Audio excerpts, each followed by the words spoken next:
Hello students, तो welcome to next lecture of CET series. इस lecture में हम लोग डिस्कस करेंगे थर्मोडायनेमिक्स के सेकेंड लेक्चर पे टॉपिक्स पे।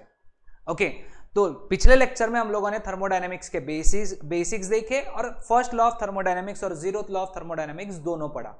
अब ये हमारा सेकेंड लेक्चर है थर्मोडायनेमिक्स का। इसमें हम लोग ये सारे टॉपिक्स कवर करेंगे। थर्मोडायनेमिक प्रोसेस क्या होती है ये पिछले लेक्चर में भी देखा था, बट शुरू करेंगे क्योंकि टॉपिक का नाम ही थर्मोडायनेमिक प्रोसेसेस है। Types of thermodynamic processes: reversible and irreversible processes, isobaric process, isochoric process, isothermal process, adiabatic process, free expansion, quasi-static process and MCQs इस टॉपिक पे बेस्ड। ठीक है, चलो शुरू करते हैं। हमारे पहले टॉपिक से थर्मोडायनेमिक प्रोसेस। ओके, तो थर्मोडायनेमिक प्रोसेस क्या होती है? It is a change in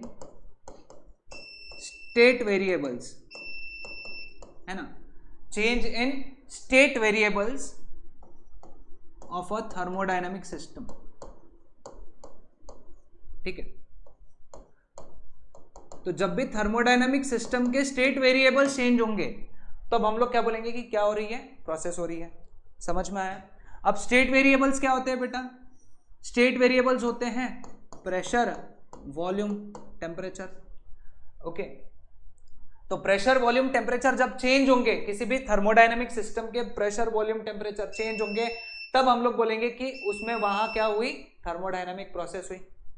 अब याद रखो, थर्मोडायनेमिक प्रोसेस में फर्स्ट लॉ ऑफ थर्मोडायनेमिक्स हमको हर प्रोसेस में अप्लाई करना है। We have to apply first law of thermodynamics. इसको मैं शॉर्ट फॉर्म में FLOT लिखूंगा अभी आगे आने वाले टॉपिक पे। ठीक है, तो हर प्रोसेस के लिए, क्योंकि हर process first law of thermodynamics follow करता है, तो हर प्रोसेस के लिए हमको first law of thermodynamics apply करना है। ठीक है, क्लियर विद दिस? ओके, तो थर्मोडायनेमिक प्रोसेसेस का पहला जो टाइप था वो था रिवर्सिबल प्रोसेस। ओके, तो what is reversible process? Reversible process वो प्रोसेस होती है which can be retraced back. ठीक है, ऐसी process which can be retraced back, that is known as thermodynamic process. Simple सा एग्जांपल है, बर्फ लिया, आइस, उसको मेल्ट किया, पानी बना, पानी को फ्रीज किया, बर्फ बना। ठीक है, तो ऐसी प्रोसेस जो रिवर्स हो सकती दुनिया में, वो प्रोसेसेस को हम लोग क्या कहते हैं? Reversible process. तो रिवर्सिबल प्रोसेस का पहला कैरेक्टरिस्टिक क्या है? It can be retraced back. Okay, अब इसमें दो प्रोसेस रहेंगे, एक रहेंगी फॉरवर्ड प्रोसेस, है ना, एंड दूसरी रहेंगी reverse process. These are exactly identical. Exactly identical यानी क्या, है ना, अलोंग सेम पाथ होती है ये, अलोंग सेम पाथ होगी। एग्जैक्टली आइडेंटिकल का मतलब क्या है? सेम पाथ पे होगी। ठीक है, समझाता हूं मैं। जैसे कि आइस है, आइस से वाटर बना, ये हो गई फॉरवर्ड प्रोसेस, और वाटर से वापस क्या बना? आइस, ये हो गई रिवर्स प्रोसेस। ओके, तो सर ये आपने क्या बताया, एक बार समझाओ। एग्जैक्टली आइडेंटिकल या फिर अलोंग द सेम पाथ का मतलब क्या है? सपोज मैं इसका एक ग्राफ ड्रॉ करता हूं। ठीक है, तो कोई प्रोसेस ए से चालू हुई, बी पे गई, ये डायरेक्शन में, ये पाथ फॉलो करके, तो ये हो गई फॉरवर्ड प्रोसेस। ठीक है, अब जब वो बी से वापस ए पे आएंगी तो सेम पाथ पे आएंगी, यही पाथ से, यानी जैसे प्रेशर और वॉल्यूम का वेरिएशन हुआ था जाते वक्त, वैसे ही उल्टे डायरेक्शन में प्रेशर वॉल्यूम का वेरिएशन होगा। तो ये होगा रिवर्स प्रोसेस। ठीक है, तो ये रहेंगी रिवर्सिबल प्रोसेस। ऐसा नहीं हो सकता कि ए से बी पे, एक एग्जांपल लेके बताता हूं कि ए से बी पे ये पाथ से गया और बी से ए पे ये पाथ से आया, तो ये रिवर्सिबल नहीं है। This is not reversible. क्यों रिवर्सिबल नहीं है? क्योंकि इसका फॉरवर्ड और रिवर्स पाथ सेम नहीं है। ठीक है, क्लियर हुआ सबको? अब इसके अंदर नेक्स्ट कॉन्सेप्ट, कोई भी प्रोसेस रिवर्सिबल होने के लिए उसमें डिसिपेटिव फोर्सेस नहीं होने चाहिए। जो डिसिपेटिव फोर्सेस है दैट शुड बी एब्सेंट, है ना। डिसिपेटिव फोर्सेस नहीं होने चाहिए। डिसिपेटिव फोर्सेस यानी कौन से फोर्सेस होते हैं, है ना, ये वो फोर्सेस होते हैं जो एनर्जी कम करते हैं।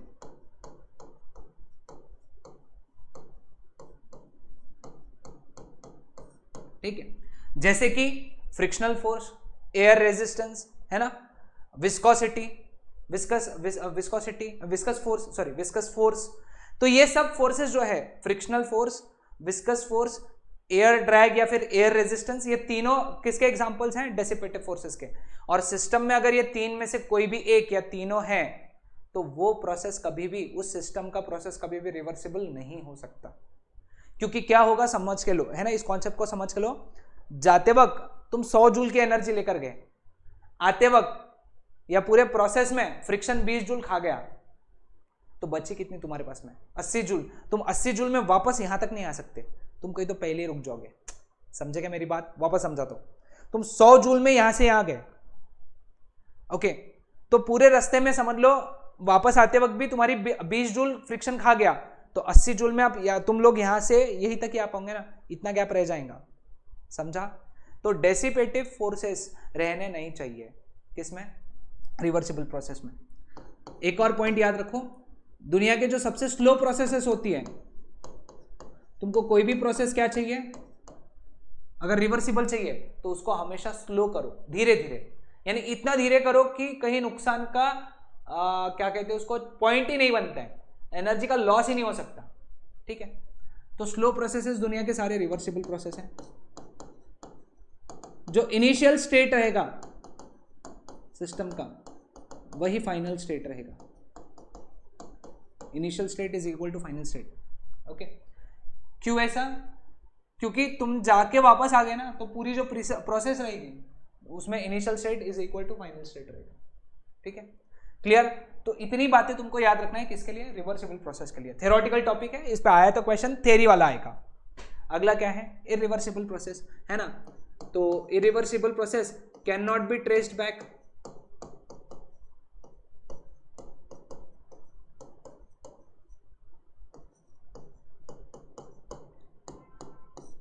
इरिवर्सिबल प्रोसेस को कभी भी तुम ट्रेस नहीं कर सकते वापस, है ना। जैसे यहां पे हमने लिखा था ना, it can be traced back, है ना, retraced, it can be retraced back, इसको कभी भी वापस रिट्रेस नहीं कर सकते, it can not be retraced, है ना, बैक। क्लियर, यानी इसकी forward process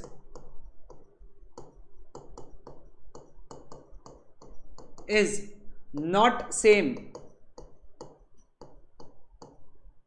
as reverse process. ठीक है, तो इसका मतलब क्या है कि अगर इसका मैं पीवी ग्राफ बनाऊं, तो जो मैंने सेकंड पीवी ग्राफ बनाया था पहले वाले स्लाइड में, यानी ये एक फॉरवर्ड प्रोसेस हो गई ए टू बी की, और ये हो गई रिवर्स प्रोसेस।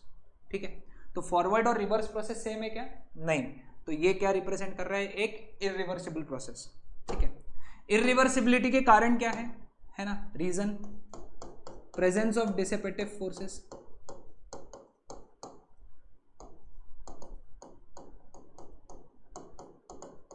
ठीक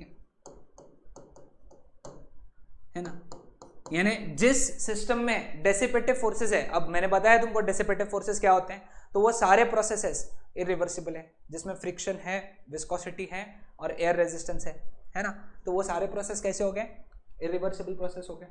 ठीक है, इसके अंदर इंपॉर्टेंट पॉइंट अगेन, जैसे हम लोगों ने यहां पे पढ़ा था कि ये प्रोसेसेस क्या रहते हैं, स्लो, कौन से, रिवर्सिबल, ये सारे सडन प्रोसेसेस रहते हैं,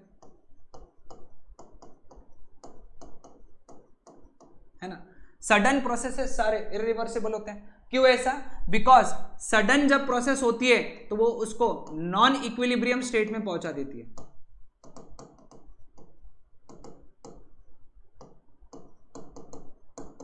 जहां से वापस उसका आना पॉसिबल नहीं है। सडन प्रोसेसेस जो होती है वो उसको ऐसे नॉन इक्विलिब्रियम स्टेट में पहुंचा देती जहां से वो अपना ओरिजिनल स्टेट पे कभी आ ही नहीं सकती। एग्जांपल बताता हूं, ओके। जैसे फॉर एग्जांपल एक ये है, हम लोग कह सकते हैं एक फायर क्रैकर है, फटाका है है ना, दिवाली में जो फटाके यूज होते हैं। जब फटाके का एक्सप्लोजन होता है तो वो फटाके का जो एक्सप्लोजन है, फायर क्रैकर का जो एक्सप्लोजन है, वो आराम से होता है क्या, पट पट पट पट पट पट ऐसा होता क्या नहीं, वो बहुत सडन होता है, फटाक से फूट जाता है। ओके, तो वो जो सडन प्रोसेस है वो फूटने के बाद में वो एक ऐसे स्टेट में पहुंच गया है फटाका जहां से तुम जमा भी कर लोगे तो वापस वो आ पाएगा क्या, नहीं। जैसे कि एग्जांपल देके बताता हूं, महाराष्ट्र से पढ़ रहे सब लोग बच्चे, तो everyone must be aware of सुतड़ी बॉम्ब, है ना। दिवाली में सुतड़ी बॉम्ब यूज होता है। अब सुतड़ी बॉम्ब जब फूटता है तो उसकी सुतड़ी जो रहती, सुतड़ी मतलब जिससे वो बना है, तो वो फैल जाती। सारी सुतड़ी जमा करके तुम वापस से सुतड़ी बॉम्ब बना सकते क्या, नहीं। तो इसलिए एक्सप्लोजन ये जो होते हैं ये कैसे प्रोसेसेस है एक्सप्लोजन वाले, क्योंकि एक्सप्लोजन सडन होता है ना, तो वो प्रोसेस हो गया इरिवर्सिबल प्रोसेस। ओके, इसका एग्जांपल दे लेता हूं मैं, और कुछ याद रख लो। एग्जांपल्स जो हैं वो याद रखना पड़ेगा तुमको। इसके जो एग्जांपल्स हैं, पहला है एक्सप्लोजन्स, दूसरा है बर्स्टिंग, फूटना, bursting of tyres and balloons.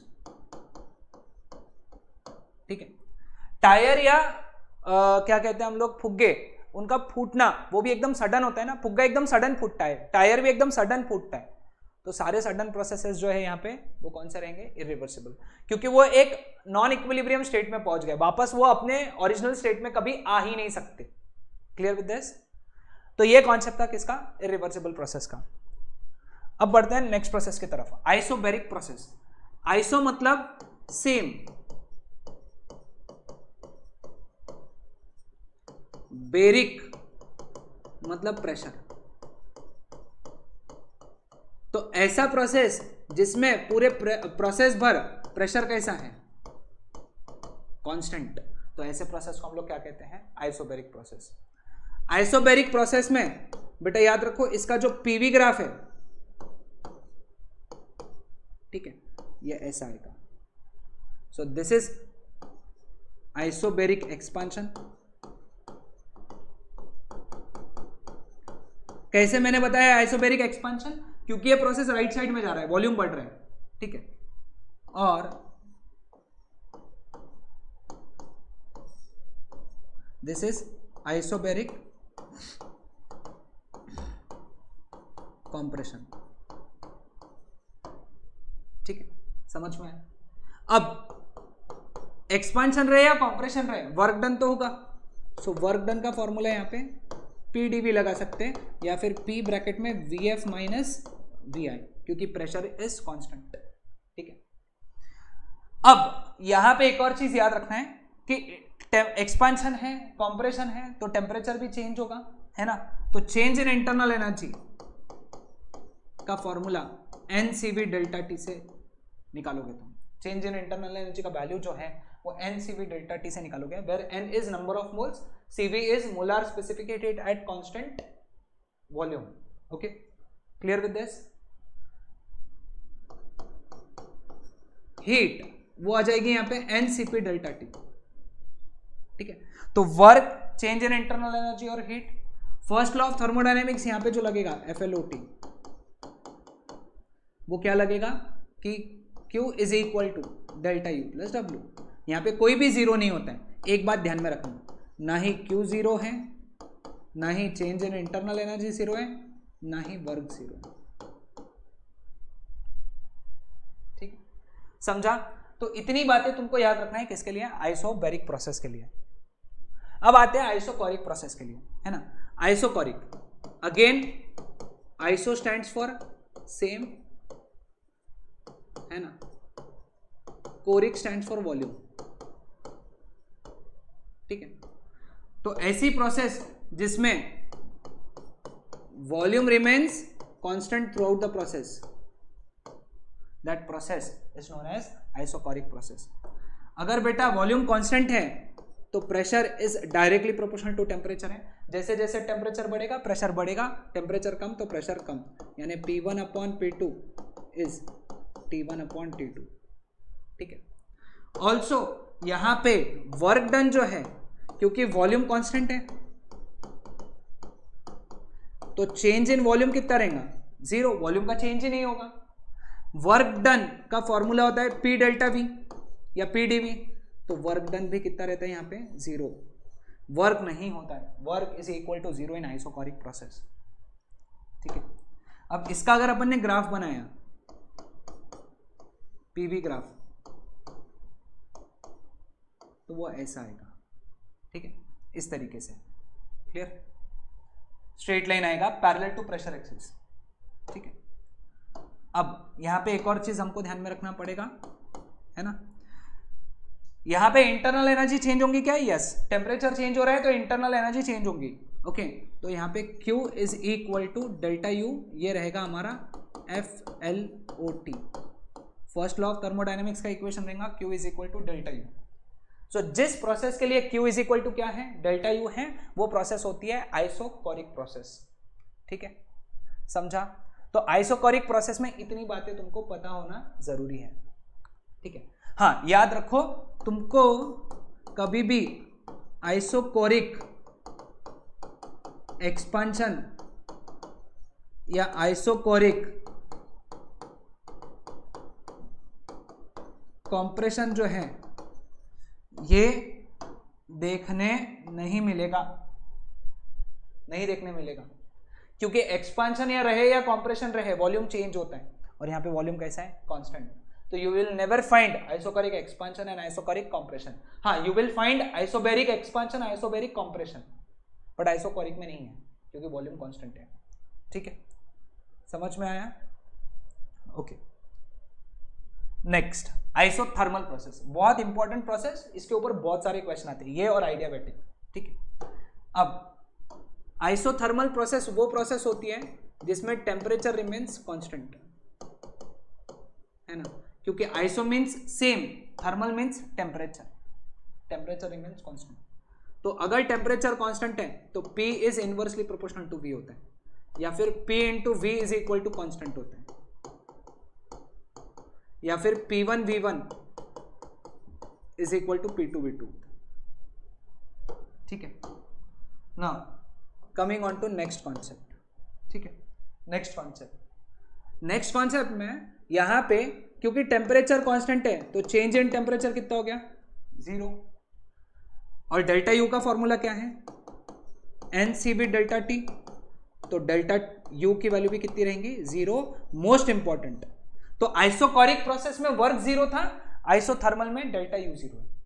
ठीक है, इंटरनल एनर्जी चेंज नहीं होती, और अगर इंटरनल एनर्जी चेंज नहीं हो रही है ना, तो what we can write, first law of thermodynamics कैसा लगेगा, Q is equal to W, Q is equal to W। ठीक है। अब यहां पे PV ग्राफ दो रहेंगे,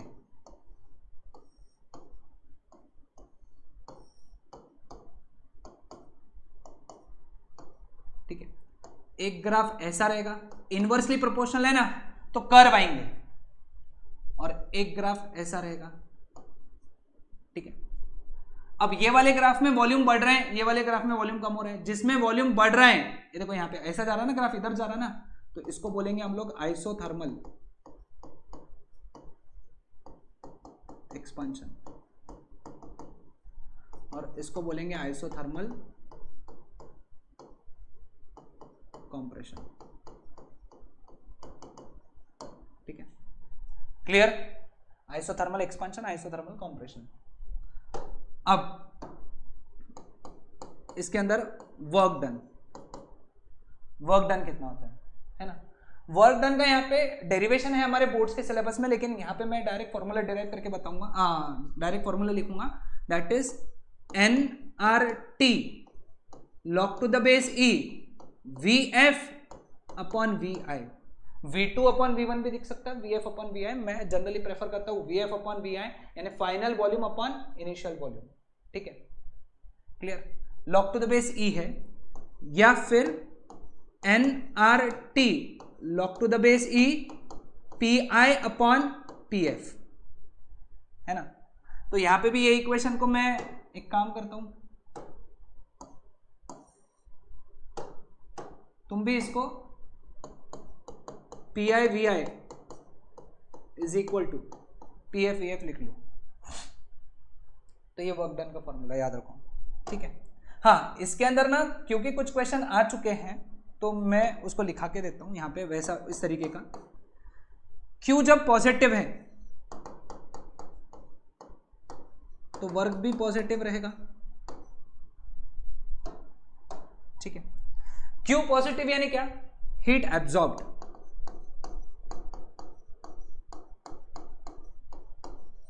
वर्क पॉजिटिव यानी क्या?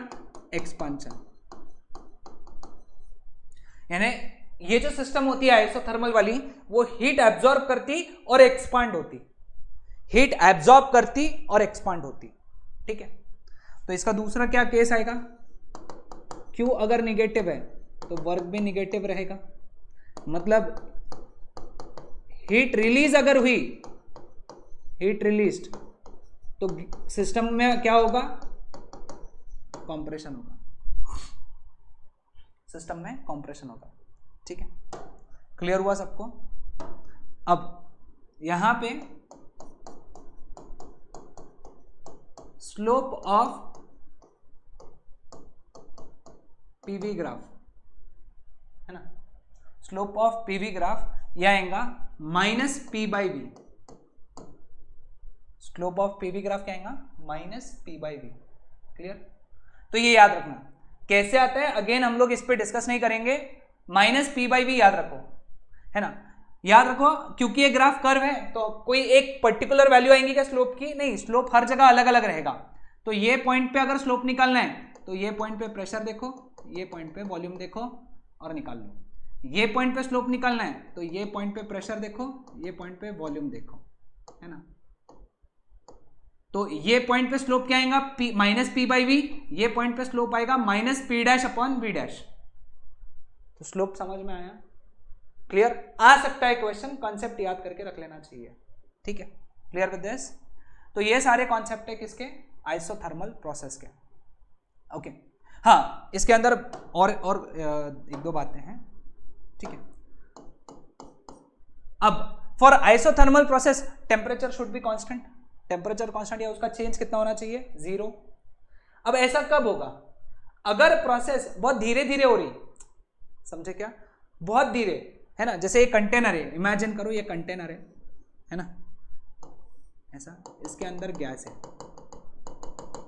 ठीक है। अब मैं इसको हीट कर रहा हूं तो क्या होगा? मैं हीट दूंगा, वो गैस क्या करेगी? हीट एब्जॉर्ब करेगी। वो गैस क्या करेगी? हीट एब्जॉर्ब करेगी और टेम्परेचर बढ़ा देगी खुद का, ठीक है। क्लियर? तो वो आइसोथर्मल रहेगा क्या? नहीं। अब इमेजिन करो ना, तुम एकदम धीरे धीरे हीट दे रहे। मेरे को एक बात बताओ, जब तुम धीरे धीरे हीट दोगे इसको तो ये हीट एब्जॉर्ब होंगी यहां से और यहां से बाहर भी आ जाएंगी, क्योंकि तुम धीरे धीरे दे रहे, है ना। इमेजिन करो ना, तुम कुकर में कुकर के अंदर तुमने चावल चढ़ाए हुए, चावल बनाना है तुमको कुकर के ऊपर, और तुम नीचे से अंगार, जो बत्ती होती है ना, अंगार क्या कहते हैं उसको, माचिस जो होती है, उससे उसको गर्म कर रहे हैं। तो ऐसा तो नहीं कि वो कुकर हीट एब्जॉर्ब नहीं करेगा, कुकर हीट एब्जॉर्ब करेगा और धीरे से बाहर बाजू के वॉल से निकाल भी देगा, ठीक है। तो ये वाली जो प्रोसेस है, ये प्रोसेस जिसमें अपन हीट धीरे धीरे देते, तो वो प्रोसेस कैसी रहती? आइसोथर्मल रहती। तो इसकी सबसे पहली कंडीशन क्या है? Slow process. दुनिया में हर आइसोथर्मल प्रोसेस बड़ी स्लो प्रोसेस होती है, ठीक है। दूसरा मुझे एक बात बताओ, ये जो कंटेनर्स है, अगर इनमें से हीट निकलते रही तो टेम्परेचर हमेशा मेंटेन रहेगा। देखो, हीट दी और तुमने वो हीट जमा कर ली तो टेम्परेचर बढ़ गया, लेकिन हीट दी और वो तुमने बाहर फेंक दी तो टेम्परेचर बढ़ने का मौका मिला क्या? नहीं। हीट मिली, बाहर चली गई, हीट मिली, बाहर चली गई। समझा? तो इसका मतलब क्या है कि हीट यहां से बाहर जानी चाहिए। हीट बाहर तभी जाएंगी जब इसके जो वॉल्स हैं ये एकदम परफेक्टली रहेंगे। Walls of container perfect insulator जब रहेंगे, वॉल्स ऑफ कंटेनर जब परफेक्ट इंसुलेटर रहेंगे तो वो प्रोसेस कैसी प्रोसेस रहेंगी? आइसोथर्मल प्रोसेस रहेंगी। ठीक है, तो इतने पॉइंट्स तुमको आइसोथर्मल प्रोसेस के बारे में पता होने चाहिए। ठीक है, चलो अब बढ़ते हैं हम लोग एडियाबैटिक प्रोसेस। एडियाबैटिक प्रोसेस कौन सी प्रोसेस होती है? वो प्रोसेस जिसमें हीट एक्सचेंज जीरो होता है ना, मतलब सिस्टम के अंदर हीट नहीं जा सकती, ना ही सिस्टम के बाहर हीट आ सकती है। ठीक है, समझा? तो ऐसी प्रोसेस जिसमें हीट अंदर नहीं जा सकती और अंदर की हीट बाहर नहीं आ सकती, ऐसे प्रोसेस को हम लोग क्या कहते हैं? Adiabatic process. Okay, adiabatic process में जो इक्वेशन ऑफ स्टेट होता है,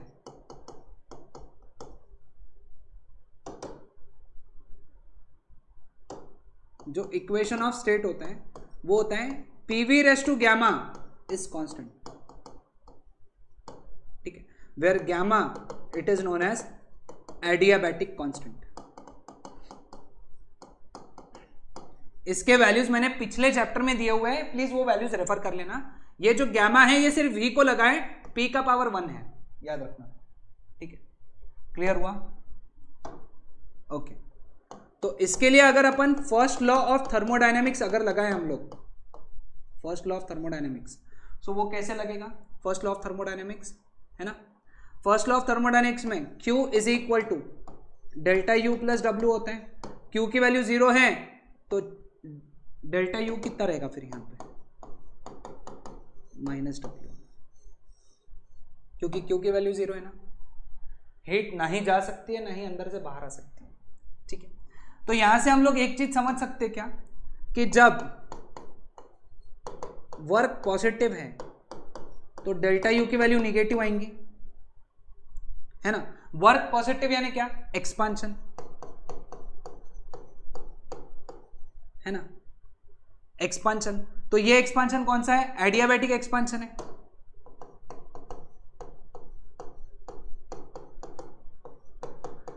तो एडियाबैटिक एक्सपांशन में delta U negative, delta U negative यानी क्या?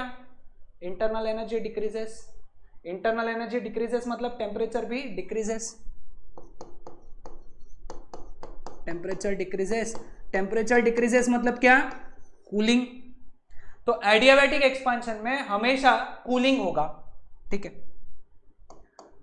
अब इसी में अगर हम लोग बात करें कि अगर वर्क निगेटिव है, वर्क की वैल्यू निगेटिव है, तो निगेटिव इंटू निगेटिव पॉजिटिव हो गया, तो डेल्टा यू पॉजिटिव आएगा। वर्क निगेटिव है मतलब एडियाबैटिक कंप्रेशन आ गया। एडियाबैटिक कंप्रेशन में internal energy increases, internal energy increases मतलब टेम्परेचर ऑल्सो इंक्रीजेस, और टेम्परेचर इंक्रीजेस मतलब हीटिंग। तो एडियाबैटिक कंप्रेशन में हमेशा हीटिंग होती है। ठीक है, समझ गया सभी को? तो this is the concept of adiabatic process. इसमें अपने को पीवी डायग्राम याद रखना पड़ता है।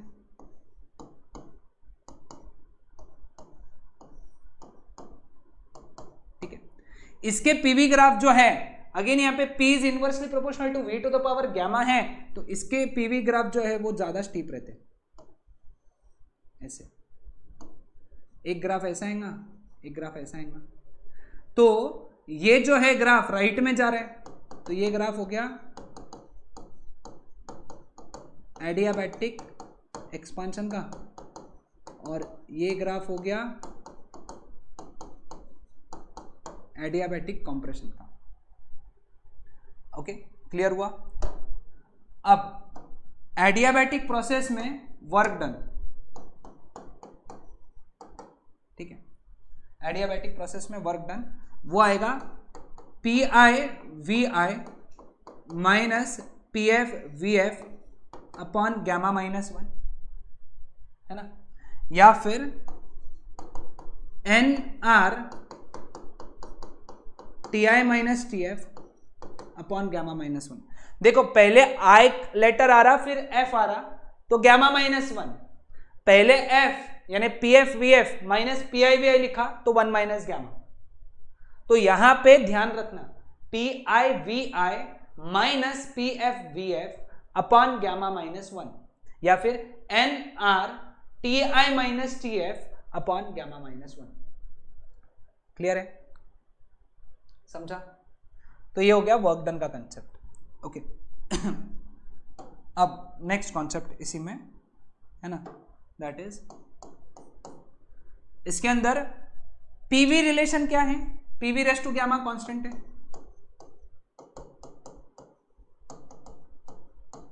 ये पहला याद रखना है। दूसरा TV raise to gamma minus 1 constant. अब इसके प्रूफ में नहीं जाऊंगा, याद रखना। ओके, इसको याद रखो।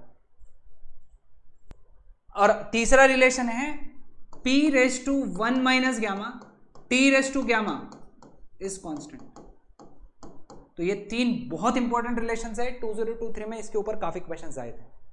ठीक है, क्लियर हुआ? अब बारी आती है स्लोप ऑफ पीवी ग्राफ।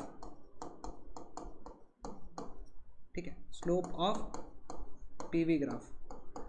इसके जो पीवी ग्राफ है, ये जो पीवी ग्राफ है, इसका स्लोप क्या रहेगा? Minus gamma P by V. ठीक है, आइडिया आइसोथर्मल वाले का कितना था? Minus P by V. इसका है minus gamma P by we.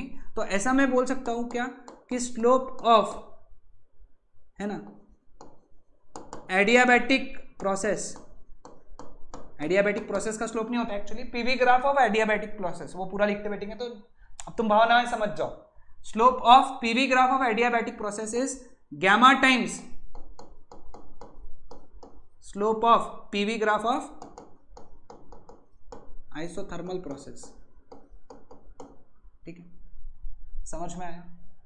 और लास्ट कॉन्सेप्ट इसका वो ये कि कंडीशंस क्या है इसकी, कौन सी प्रोसेस एडियाबैटिक होती है। सबसे पहला कि ये होने चाहिए सडन प्रोसेसेस। दुनिया के सारे सडन प्रोसेस जो होते हैं वो एडियाबैटिक होते हैं। अब ऐसा क्यों? क्योंकि देखो, हमको हीट का एक्सचेंज नहीं होने देना है, तो प्रोसेस इतने फास्ट करना है कि हीट जो जनरेट हुई उसको बाहर जाने का मौका ही ना मिले। यानी प्रोसेस चालू करके फटाक से खत्म कर दो, खत्म होने के बाद में जान दो ना हीट को किधर भी। लेकिन जब प्रोसेस हो रही थी यहां से यहां, इतने फास्ट हुई कि हीट जो जनरेट हुई उसको बाहर जाने का मौका नहीं मिला ड्यूरिंग द प्रोसेस। तो अगर during the process heat exchange नहीं हो रही है तो दैट इज एडियाबैटिक। तो प्रोसेस इतने फास्ट खत्म कर दो, प्रोसेस इतने फास्ट खत्म कर दो कि भाई हीट एक्सचेंज का मौका ही ना मिले। ठीक है, और अगर हीट एक्सचेंज होने का मतलब हीट जनरेट हो गई, वो तुमको बाहर नहीं भेजना है, तो जो वॉल्स है कंटेनर के जिसके अंदर प्रोसेस हुई, जिस सिस्टम को तुमने कंटेनर में रखा, उसकी जो वॉल्स है वो परफेक्ट इंसुलेटर्स रखो, है ना। Walls of container should be perfect insulator, क्योंकि इंसुलेटर हीट को आने जाने नहीं देता, हीट का एक्सचेंज नहीं करता। समझा? तो ये था एडियाबैटिक प्रोसेस के बारे में। अब बारी आती है free expansion. Okay, free expansion is a special case of adiabatic process, ऐसा समझो, है ना। ये एक स्पेशल केस है एडियाबैटिक प्रोसेस का। कैसे? देखो,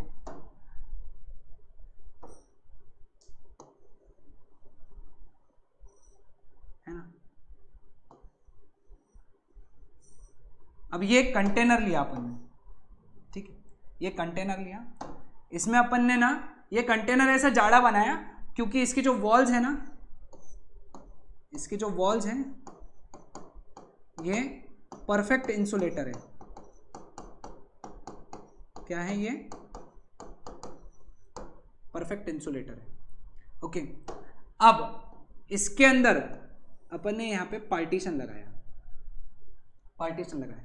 ओके, तो यहां पे पूरी गैस भरी हुई है,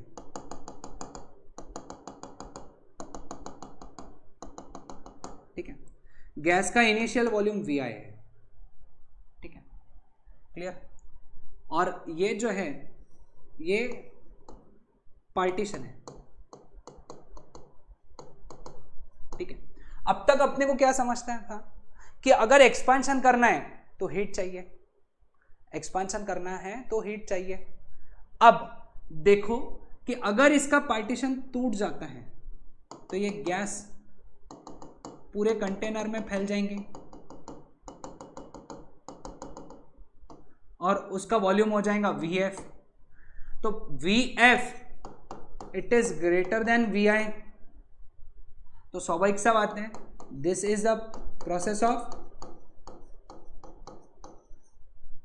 एक्सपांशन। ये तो एक एक्सपांशन का प्रोसेस हुआ, ठीक है, ये एक एक्सपांशन का प्रोसेस हुआ। अब यहां पे मुझे एक बात बताओ, कोई पिस्टन मूव हुआ क्या? नहीं, पिस्टन था ही नहीं, तो पिस्टन इज नॉट मूव्ड। अरे जब पिस्टन मूव ही नहीं हुआ तो वर्क डन तो जीरो रहेगा ना।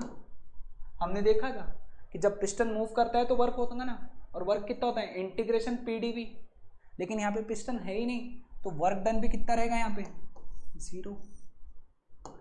खास बात क्या है, वॉल्स कैसी है? परफेक्ट इंसुलेटर्स, तो बेटा क्यू भी कितना रहेगा? जीरो।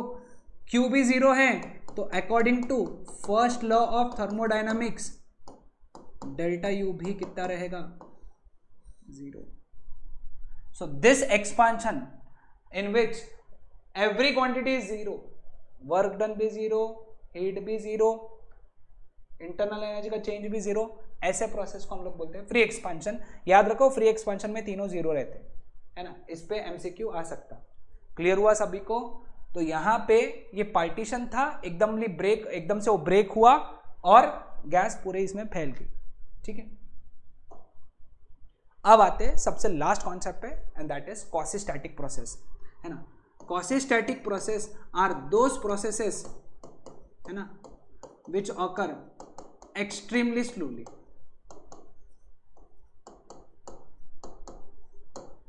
हर वो प्रोसेस जो बहुत धीरे धीरे हो रही है, हर वो प्रोसेस जो बहुत धीरे धीरे हो रही है, वो प्रोसेस को हम लोग क्या कहते हैं? क्वासीस्टैटिक प्रोसेस, ठीक है। क्या कहते हैं हम लोग उसको? क्वासीस्टैटिक प्रोसेस, ठीक है। क्लियर? अब जो बहुत धीरे प्रोसेस होती है वो तो रिवर्सिबल प्रोसेस होती है, तो all the reversible processes are quasistatic process, ठीक है। क्लियर? ये आइडियल प्रोसेस है, these are all ideal processes, है ना। रियल लाइफ में क्वासीस्टैटिक प्रोसेस एग्जिस्ट नहीं करती, क्योंकि reversible processes are all ideal processes, ठीक है। Clear with this? तो ये कॉन्सेप्ट था क्वासीस्टैटिक प्रोसेस का, ठीक है। चलो अब हम लोग डिस्कस करेंगे इस पे बेस्ड, इस लेक्चर पे बेस्ड MCQs। पहला MCQ, a gas expands adiabatically at constant pressure such that temperature is proportional to, inversely proportional to root V। What is the value of gamma for the gas, है ना। अब देखो, adiabatic process है, T is inversely proportional to root V, तो T root V is constant, T into root V is constant, है ना। यानी T V raise to the power 1/2 is constant. Root यानी क्या होता है? To the power 1/2। लेकिन प्रोसेस कैसी है? एडियाबैटिक। फॉर एडियाबैटिक प्रोसेस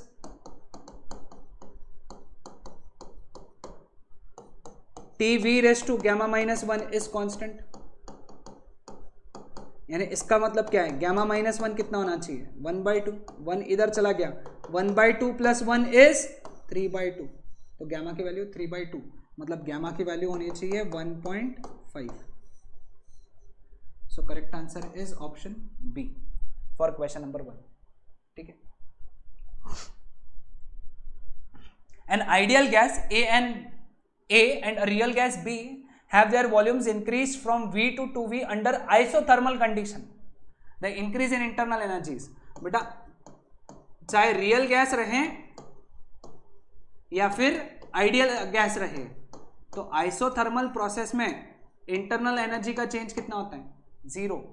तो increase in internal energy will be zero in both the gases, है ना, इंटरनल एनर्जी का चेंज जीरो होता है। तो ये था हमारा question number 2। A gas is being compressed adiabatically, the specific heat of the gas during the compression is, specific heat of the gas is Q upon n delta theta या n delta t, n delta theta लिखते हैं, theta is rise in temperature। अब adiabatic process है तो Q की value कितनी रहती है, जीरो, तो C की वैल्यू भी कितनी होती है, जीरो।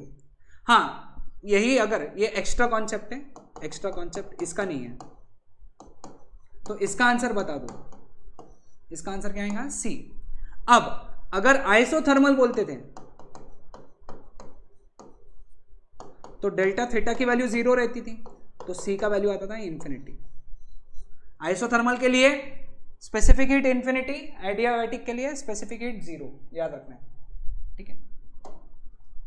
नेक्स्ट क्या कहा है, अ पॉलीएटॉमिक गैस जिसका गैमा, ये गैमा दिया हुआ है, हाँ वो आर दिख रहा होगा, गैमा, ठीक है, is compressed to 1/8 of its initial volume adiabatically, है ना, यानी V2 is 1/8 times V1, gamma की वैल्यू 4/3 है, ठीक है। इनिशियल प्रेशर P0 है, तो नया प्रेशर बताओ, P2 V2 raise to gamma is P1 V1 raise to gamma, क्योंकि एडियाबैटिक प्रोसेस है, तो P2 का वैल्यू कितना हो गया, P1 V1 upon V2 whole raise to gamma, initial pressure P0 है, V1 अपॉन V2 कितना है, 1/8 V1 whole raise to gamma 4/3, cancel, 8 ऊपर चला गया, तो 8 टू द पावर 4/3। बेटा 8 टू द पावर 4/3 को कैसे लिखते हैं, 8 to the power 1/3 to the power 4, तो P0 8 टू द पावर 1/3 यानी क्या, 8 का क्यूब रूट, 8 का क्यूब रूट क्या है, 2 to the power 4, 2 to the power 4 मतलब 2 इंटू 2 इंटू 2 इंटू 2 मतलब 16, तो P2 is 16 P0, correct answer is option B, ठीक है, for question number 4। Question number 5, for a gas undergoing an adiabatic change the relation between temperature and volume is found to be Tv raised to 0.4 is constant, the gas must be, है ना, Tv raised to 0.4 is constant, लेकिन Tv raised to gamma minus 1 constant होता है for adiabatic process। इसका मतलब gamma minus 1 की value कितनी है, 0.4, मतलब gamma की वैल्यू कितनी होती है, gamma की वैल्यू -1 इधर चला गया तो 1.4, मतलब 14/10, है ना, तो 7/5 हुआ, 7/5 गैमा ये डायऑटोमिक गैस का होता है,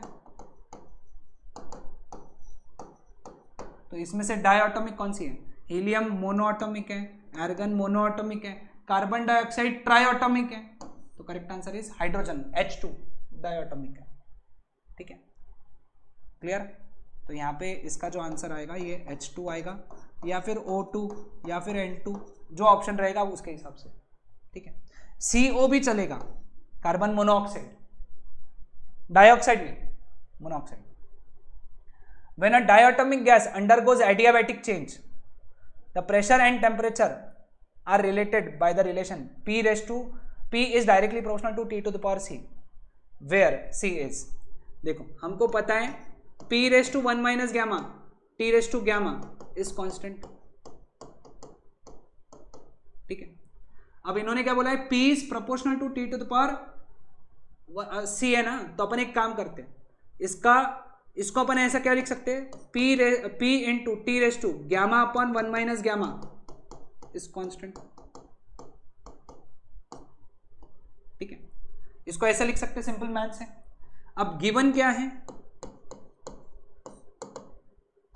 P is directly proportional to T to the power C, मतलब P into T to the power minus C is constant, minus क्यों, क्योंकि जब ये नीचे आएगा यहां पे अपन क्या लिख सकते हैं, P upon T to the power C is constant, इससे ये लिख सकते हैं। दोनों को कंपेयर किया तो क्या मिला, गैमा अपॉन 1 माइनस गैमा ये माइनस C है, तो यहां से C का वैल्यू कितना हुआ, माइनस इसको चिपक गया तो gamma upon gamma minus 1। Gas क्या है, डायटोमिक, डायटोमिक का गैमा कितना होता है 7/5, अभी देखा हम लोगों ने, तो 7/5 अपॉन 7/5 -1, 7/5 अपॉन 2/5 कैंसल, तो 7/2, तो C का वैल्यू 7/2 मतलब कितना 3.5। So correct answer is option B for question number 6। समझ में आया सभी को, सिंपल था, okay. Question number 7. A gas undergoes a change in which its pressure P and volume V are related as PV raised to N is equal to constant, where N is constant. If specific heat of the gas in this change is 0, then the value of N is. देखो यहाँ पे देखो क्या बोला है, specific heat of the gas in this change is 0, है ना। specific heat अगर 0 है इसका मतलब Q 0 है, मतलब जो प्रोसेस है ये क्या है, एडियाबैटिक। और प्रोसेस अगर एडियाबैटिक होती है तो उसका इक्वेशन क्या होता है, P V raise to gamma is constant. यहाँ पे P V raise to N है ना, यानी एन की वैल्यू क्या है, gamma. So correct answer is option B for question number 7। Question number 8. A diatomic ideal gas is compressed adiabatically to 1/32 of its initial volume, है ना। Diatomic है मतलब गैमा कितना 7/5, और फाइनल वॉल्यूम जो है दैट इज, फाइनल वॉल्यूम यानी V2 लिख देता हूं अभी मैं यहाँ पे, 1/32 times V1। Initial temperature Ti है और फाइनल टेम्परेचर अल्फा Ti है, तो अल्फा कितना है ना, उन्होंने बोला है TF इज अल्फा Ti, तो अल्फा की वैल्यू बताओ, है ना। तो फाइनल यानी ये T2 बोल दूंगा मैं, इसको 2 बोल दूंगा, T2 इज अल्फा T1, है ना, क्योंकि फाइनल को मैं 2 बोला हूं और इनिशियल को मैं 1 बोला। अब इक्वेशन क्या होता है, T V raise to gamma minus 1 is constant, है ना, यानी T1 V1 raise to gamma minus 1 is T2 V2 raise to gamma minus 1। तो T2 कितना हो गया, T1 इंटू V2 नीचे चला गया तो V1 upon V2 whole raise to gamma minus 1, ठीक है। चलो लिखते हैं यहाँ पे T2 is T1 into V1 upon V2 कितना है 1/32 V1 whole raise to gamma minus 1, यानी 7/5 -1 कैंसल, 32 ऊपर चला गया तो 32 टू द पावर 7/5 -1 इज 2/5। तुमको पता है हम लोग 32 को 2 टू द पावर 5 लिख सकते हैं, 5 कैंसल, तो T2 is T1 into 2 square, 2 square कितना हुआ 4, तो T2 इज 4T1, लेकिन T2 तो अल्फा T1 बोला है ना, तो इसका मतलब अल्फा की वैल्यू कितनी हुई 4। So correct answer is option B for question number 8, ठीक है। Question number 9. A monoatomic gas at pressure P and volume V expands isothermally to a volume 2V and then adiabatically to volume 16V. The final pressure of the gas is. Okay, इसमें दो process हो रही। तो first process जो है, जो कि क्या है आइसोथर्मल है ना,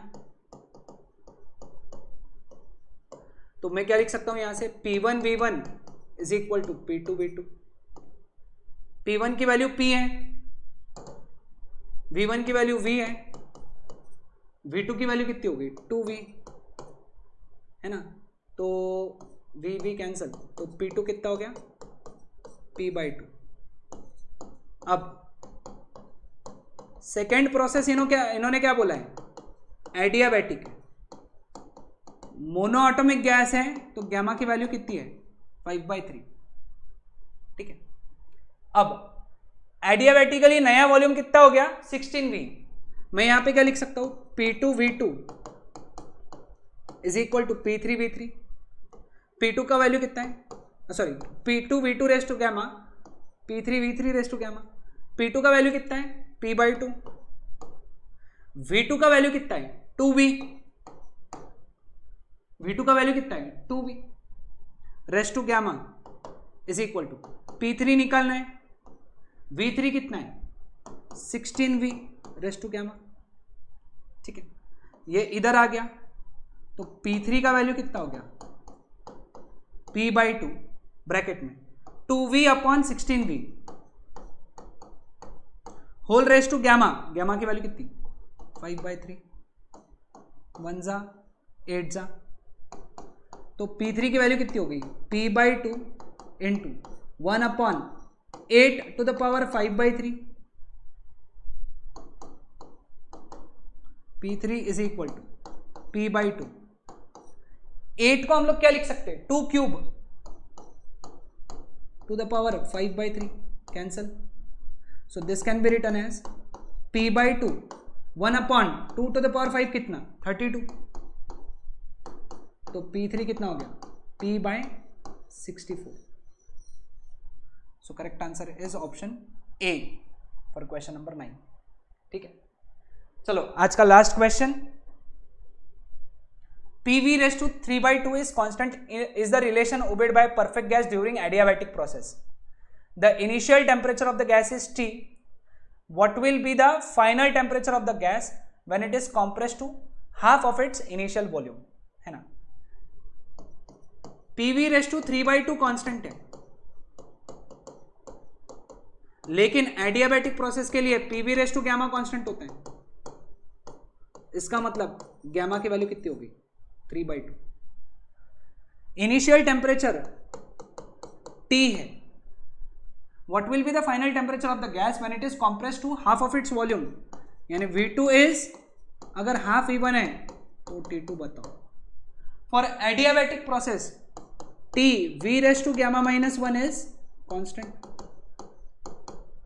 तो इसका मतलब T2 V2 raised to gamma minus 1 is T1 V1 raised to gamma minus 1, तो T2 is T1 ब्रैकेट में V1 by V2 whole raised to gamma minus 1,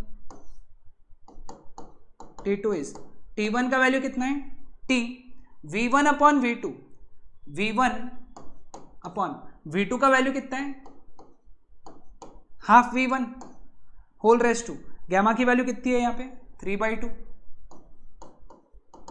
-1, cancel, 2 ऊपर चला गया तो 2 रेस्ट टू 1/2,